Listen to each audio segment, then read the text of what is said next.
Yo, what is going on, guys? It's Kobe here today with the first of a couple videos where I'm going to be trying to explain the fastest way to acquire the diamond camos with every class of weapon, and I'm going to be doing this in order of popularity, and being that SMGs run the show in this game, I'll be starting off with those, and I'm just going to try to give you some pointers and some tips to obviously get the diamond camos as fast as possible, but to also help you avoid doing things that will also slow the process down. Now, like I said, I'm going to be starting off with the SMGs, and these are definitely going to be the easiest. I'm pretty sure a lot of you guys have these already, and if you don't, it's probably because you weren't really going for them. But since you're watching this video, I'm guessing you're fairly interested now. So starting off, the first thing that I want to tell you guys and get really embedded into your head is to use the highest weapon possible all the time, and don't just stick with one weapon and leveling that up to gold. And I'm gonna say this in every one of these videos because it's really important.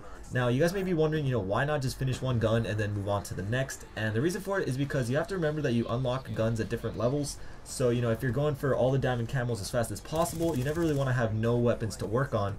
So for an example, most people will get the MP7 and the PDW to gold first because they're both obviously like really good weapons, but you also unlock them first also.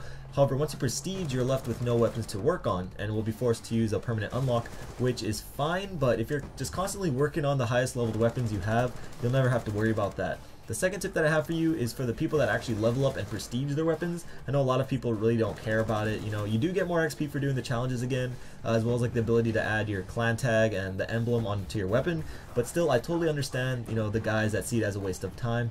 But for you guys like me that do prestige their weapons, this is pretty important. So as I'm sure you guys know by now, you first have to either complete the headshot challenges or the one-shot kill challenges to unlock the rest of the camo challenges. So with SMGs, we of course going for the headshots. Now, once you get those headshots, you get a bunch of camos to unlock, including 2 for getting kills without perks and without attachments. So obviously you probably want to do those at the same time, but what I also recommend is to prestige your weapon right before you do those, because after you do, you won't have attachments, but since you're going for kills without attachments, it won't really matter as much. So you don't really have to do that, but that's what I did, and I would definitely suggest you do the same if you want.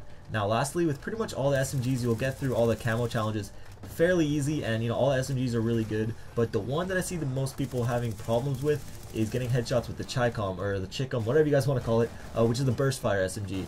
Now what I suggest that you equip is the stock and the laser sight attachment. With the stock, you can strafe faster while aimed in, and obviously with the laser sight you can get increased hip fire accuracy. What I personally don't suggest though is using the select fire and making it fully automatic. Trust me, it's a lot easier just running around hip firing towards the head. I got way more headshots and it was just a lot more effective. Again, that was just me personally though.